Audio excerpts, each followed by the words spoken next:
খুব খেয়াল করবেন কথাটা। লোকজন পিছন থেকে যখন আসতেছে, লোকেরা আস্তে আস্তে আস্তে আস্তে জায়গা করে দিছে। বাহলুল রাজ দরবারে চলে আসলেন। আসার পরে বাচ্চাকে জিজ্ঞাসা করতেছেন, এই চেয়ারে 2 বছর আগে তো বাচ্চা হারুন আর রশিদ ছিল, সে কোথায় গেল? তো বাচ্চা বলতেছে, বাচ্চা হারুন আর রশিদ আর সে সুস্থ নাই, অসুস্থ হয়ে গেছে, বিছানায় পড়ে আছে, মৃত্যুর সাথে পাঞ্জা লড়তেছে, সে কখন যেন মারা যায়। বাচ্চা যখন অবসর নিয়েছে, বাচ্চা হারুন আর রশিদের ছেলে মামুন রশিদকে এই বাচ্চার দায়িত্ব দিয়ে রাস্তে যে বসায় দিয়েছে। ও বাহাদুর রে, এখানে বাচ্চা না, এই বাচ্চা তার অন্দর মহলে বিছানায়, মৃত্যুর বিছানায় শুয়ে আছে। জোরে কান সুবহানাল্লাহ। বাচ্চা এখানে নাই, বাচ্চা তার ঘরে মৃত্যুর সাথে পাঞ্জা লড়ছে, মৃত্যুর বিছানায় শুয়ে আছে বাচ্চা। বাহাদুর বলল যে আমি সেখানে যাব, বাচ্চার সাথে কিছু কথা আছে না। লোকজন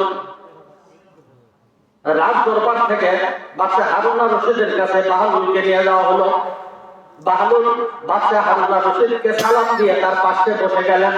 বসা বললেন, বাচ্চা নামদার, 2 বছর আগে আপনি আমাকে এই চাবুকটা দিয়েছিলেন। বাচ্চা বলতেছে, হ্যাঁ, 2 বছর আগে তোমাকে চাবুকটা আমি দিয়েছিলাম। বাহাদুর বলতেছে, একটা দায়িত্ব আপনি আমাকে দিয়েছিলেন, এই চাবুকটা দিয়েছিলেন না? বাচ্চা বলতেছে, হ্যাঁ দিয়েছিলাম। বাহাদুর রে বলো, এখন কি বলবা? বাহাদুর বলতেছে, হুজুর এই চাবুকের কথা আমি পরে বলবো, আগে আমি 2-3টা প্রশ্ন করবো। এই 3টা প্রশ্নের উত্তর আপনি আগে আমাকে দিবেন। 3টা প্রশ্নের উত্তর নেওয়ার পরে এই চাবুকের বিবরণ, চাবুক কেন আমি নিয়ে আসলাম, কেন নিয়ে গেলাম, কেন নিয়ে আসলাম, কি করলাম, এই কথাটা একটু পরে বলবো। তার আগে বাচ্চা নামদা 3টা প্রশ্নের উত্তর আপনি আমাকে দিবেন। জোরে কান সুবহানাল্লাহ।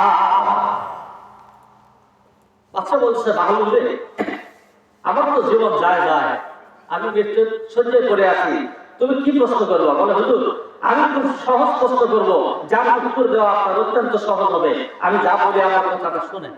বাচ্চা বললে যে বলো, কি বলো? বাহাদুর বলতেছে, হুজুর আপনি কোনো সময়, আপনি যতদিন এই রাজত্বের রাজা ছিলেন, রাজা থাকাকালীন কোন দূরে জায়গায় কোন সফরে কি আপনি গেছিলেন? দূর সফরে কি গেছেন? দেখেন, এক দেশের প্রেসিডেন্ট আরেক দেশে সফর করেন, করে না? বাংলাদেশের প্রেসিডেন্ট অন্য রাষ্ট্রে সফর করে, অন্য রাষ্ট্রের প্রেসিডেন্ট বাংলাদেশে আসে, ভারতের প্রেসিডেন্ট বাংলাদেশে আসে, ভারতের প্রধানমন্ত্রী বাংলাদেশে আসে, বাংলাদেশের প্রধানমন্ত্রী ভারতে যায়, যায় কিনা? বাহাদুর বলতেছে, আপনি যখন এই দেশের রাষ্ট্রনায়ক ছিলেন, রাষ্ট্রের ক্ষমতা যখন আপনার হাতে ছিল, আপনি অন্য কোন দেশে কি সফরের জন্য গেছেন কোনোদিন? বাচ্চা বলতেছে, হ্যাঁ গেছে। বাহাদুর বলতেছে, কিভাবে আপনি গেছেন? সেখানে যে আপনি গেছেন, আপনি কি একাই গেছেন না কোনো লোকজন সাথে নিয়ে গেছেন?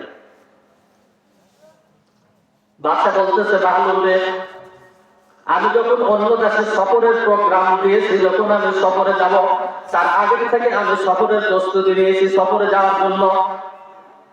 আমার সঙ্গে দেহরক্ষী ছিল, হাতি বাহিনী ছিল, হস্তি বাহিনী ছিল, হস্তি বাহিনীর সাথে নিয়ে, আমার ভলেন্টিয়ার সাথে নেয়া, অস্ত্র সাথে নেয়া, তরবারির সাথে নেয়া, বন্দুক সাথে নেয়া, আত্মরক্ষার সরঞ্জাম নেয়া, আমি আমার লোকজনকে নেয়া এরকম অন্য দেশে আমি সফর করতাম। সেখানে যায় 15 দিন 20 দিন সেখানে থাকতাম, রাজকীয় ভাবে ওই দেশের খানা খায়া আবার রাজকীয় ভাবে আমার দেশে আমি ফিরে আসতাম। অনেকবার আমি সফরে গেছি। এবার বাচ্চা হারুন আর রশিদকে বাহাদুর বলতেছে, আচ্ছা ঠিক আছে, কথা ঠিক। তো আপনি যে অন্য রাষ্ট্রে গেলেন, যাওয়ার আগে সেখানে যোগাযোগ করেননি? বলে, হ্যাঁ ওই রাষ্ট্রের সাথে তো যোগাযোগ হয়েছে।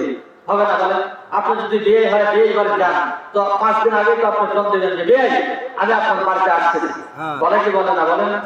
আর বিয়ে ওখানে প্রস্তুতি নেয়, আমার বিয়ে আসবে, খাওয়া দাওয়ার জোগাড় ভালো করা লাগবে, ঘর গুলা একটু পরিষ্কার করা লাগবে, যেখানে বিয়ে শুরু সেখানে একটা ভালো স্টার্ট দরকার আছে, আছে কি আছে না? এরকম কিছু করেন? তো ভালো বলতেছে, আপনি যখন ওই দেশে যাবেন, তো যাওয়ার আগে যে খবর দিচ্ছেন আপনার জন্য এরকম আপ্যায়নের কিছু করেন? বলে, হ্যাঁ করছে তো, ওই দেশের রাজা আমার মানে রাজকীয় মর্যাদা দিতে যা করা দরকার তা করছে। আচ্ছা ভালো। আর একটা প্রশ্ন আমার, সেই প্রশ্ন হলো, ওই দেশে যে আপনি গেছেন সফরে, যায় কতদিন থাকছেন? কতদিন? তো বাচ্চা বলতেছে, ধরে নাও 10 দিন 15 দিন। এক সপ্তাহ 2 সপ্তাহ, বেশি তো থাকে না। এর বেশি কি থাকে? এর বেশি থাকে না। বলে এরকম ছিলাম। বলো আচ্ছা ঠিক আছে। এবার বাদশা বলতেছে, বাহলুল রে, 3টি প্রশ্ন করার অর্থ তোমার কি? বাহলুল বলতেছে, রাজা বাদশা নামদার, যেদিন আপনি এই ছবি আমার হাতে দিয়ে বলছিলেন এই রাজত্বের মধ্যে ঘুরতে হবে, রাষ্ট্রের মধ্যে ঘুরে সবচেয়ে বোকালো, সবচেয়ে নির্বোধ লোক যে না বুঝে তার হাতে আপনার এই চাবুকটা তার হাতে দেওয়ার জন্য আপনি বলেছিলেন। আমি এই গোটা রাষ্ট্রের মধ্যে গলিতে গলিতে জন্ম বিপন্ন করে ঘুরে দেখেছি, একটা বোকা লোক নাই। আজকে আবার 2 বছর পরে এই শরীরটা নিয়ে আপনার কাছে এসেছি, আপনাকে 3টা প্রশ্ন করেছি। এই 3টা প্রশ্নের পরে আমি বুঝতে পারলাম বাচ্চা আপনার যে বোকা লোক আর আপনার রাজত্বের মধ্যে কেহ না। জোরে কাল সুবহানাল্লাহ। আমি ফুসকাস করে দেখতেছি আপনি একমাত্র বোকা লোক, আপনার চাইতে বোকা আপনার রাজত্বে আর কেউ নেই। বাচ্চা বলতেছে কারণ, বাহলুল বলতেছে বাচ্চা 1 নাম্বার কারণ হলো আপনাকে প্রশ্ন করা হয়েছে যে আপনি অন্য কোন রাষ্ট্রে সফর করেছেন কিনা। বলে হ্যাঁ করেছি।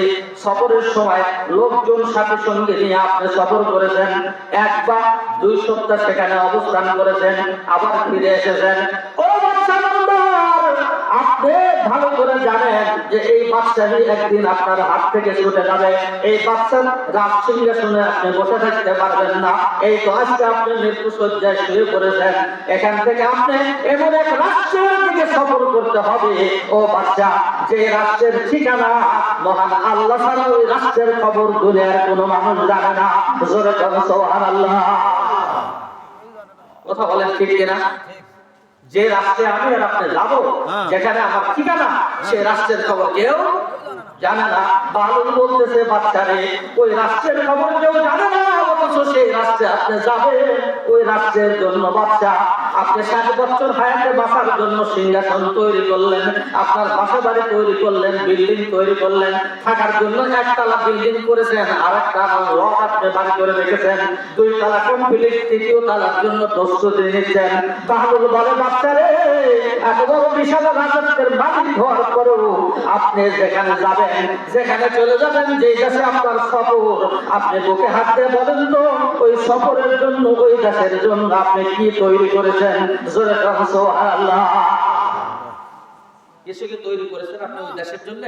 যেখানে যাবেন সেখানে আগে লোক পাঠাতে হবে, সেখানকার খবর নিতে হবে, সেখানে থাকার জন্য সেখানকার একটা পরিবেশ তৈরি করতে হবে, সেখানে আপনি কি খাবেন, কিভাবে থাকবেন, কোথায় আপনি থাকবেন, কোথায় ঘুমাবেন, কি রাষ্ট্রীয় মর্যাদা আপনাকে দেওয়া হবে, ও বাচ্চা হারুন রশিদ, সেটা তো আপনি এখনো নির্ণয় করেন নাই। আপনি মৃত্যু শয্যায় শুয়েছেন, এখনো যদি মারা যাওয়ার পরে এমন এক রাষ্ট্রে, এমন এক রাষ্ট্রে আপনাকে পাঠানো হবে, যে রাষ্ট্রের খবর আমার আল্লাহ ছাড়া দুনিয়ার কোনো মানুষ জানে না। বাচ্চা, ওই রাষ্ট্রে যদি কোনো যায়, আমার নবী, আপনার নবী, বিশ্ব নবী মুহাম্মদুর রাসূলুল্লাহ ঘোষণা দিয়েছেন, একেবারে দুনিয়ার শেষ ভাগে যদি কোনো মানুষের মৃত্যু হয়, আল্লাহ রাসূল বলেন ওই কবর জগতে কমপক্ষে 50,000 বছর কবরে আপনার শোয়া লাগবে। 1 দিন 2 দিন না, 1 দিন 2 দিন নয়, একেবারে সর্বনিম্ন 50,000 বছর কবরে থাকা লাগবে। বুকে হাত দিয়ে বলেন তো দাদু ভাই, ওই কবর জগতের জন্য আমি আর আপনি কি তৈরি করেছি, কি নিয়ে ওই কবরে যাব? ওই কবরে যাওয়ার পরে আমার বিছানাটা কেমন হবে? ভিআইপি বিছানা হবে না মাটির ঘর হবে? একবার কি ভাবে দেখেছেন? যদি একবার ভাবতেন, একবার যদি আমরা ভাবতাম, এই মাহফিলে এই কয়েকজন লোক নয়, গোটা গ্রামের মানুষই বসা দরকার ছিল। কথা বলেন ভুল নাকি? একটু মহব্বতে কয়বার কারণ করেন লা ইলাহা ইল্লাল্লাহ, জোরে করেন, জোরে আওয়াজ দেন, লা ইলাহা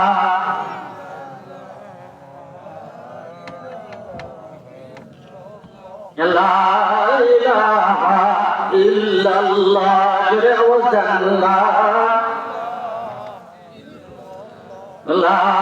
ইলাহা ইল্লাল্লাহু মুহাম্মাদুর রাসূলুল্লাহ সাল্লাল্লাহু আলাইহি ওয়াসাল্লাম।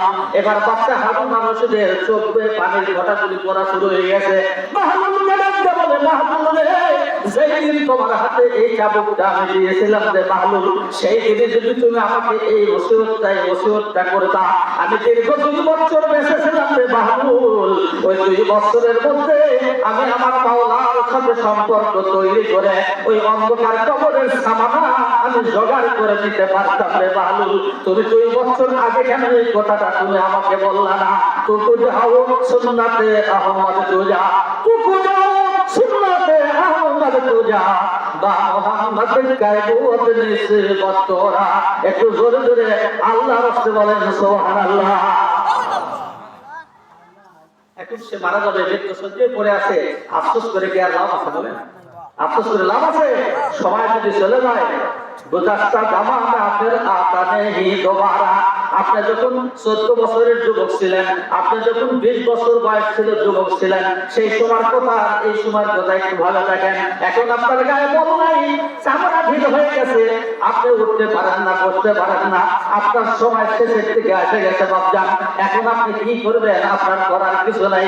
আল্লাহ রাসূল বলেছেন, তোমার যৌবন বয়সে একবার যদি তুমি জমিনে সেজদা দিয়া তোমার মাওলাকে একটা মহব্বতের ডাক যদি তুমি দিতে পারতা, তোমার আল্লাহ খুশি হইয়া, আসমানের মালিক খুশি হইয়া তোমার কবর জগতের জন্য আল্লাহ বিল্ডিং এর ব্যবস্থা করে দিল। কিন্তু সেটা তো তুমি করো নাই, সেটা করো নাই। ও মুসলমান, এখনো সময় আছে, দোয়া করো, আল্লাহর কাছে দোয়া করো, চাও। আল্লাহ বলছেন, বান্দা আমার কাছে চাও, চাইলে আমি দেব। জোরে কান সুবহানাল্লাহ, সুবহানাল্লাহ। চাওয়ার দরকার আছে না নাই বলেন? এটা খেয়াল করেন। আশরাফ আলী থানভী রাহমাতুল্লাহি আলাইহি একটা ঘটনা লেখেন।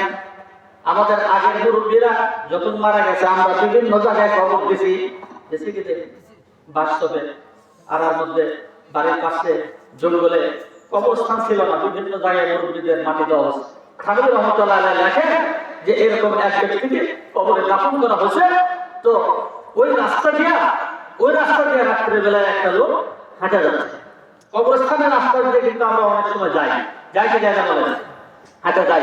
তো এক লোক এই কবরস্থানের পাশ দিয়ে হাঁটা যাচ্ছে, যাতে যাকে কবরের মধ্যে থেকে গুনগুন আওয়াজ হচ্ছে। আচ্ছা আপনি বলেন, আপনি এক জায়গায় হাঁটা যাচ্ছেন, যদি পাশের কবরের থেকে একটু আওয়াজ আসে, আপনি কি থাকবেন? ঠিক থাকবেন? হ্যাঁ। তো থানভী রাহমাতুল্লাহ লেখেন যে রাস্তা দিয়ে যাচ্ছে লোকটা, কবরের মধ্যে থেকে একটু গুনগুন আওয়াজ আসে।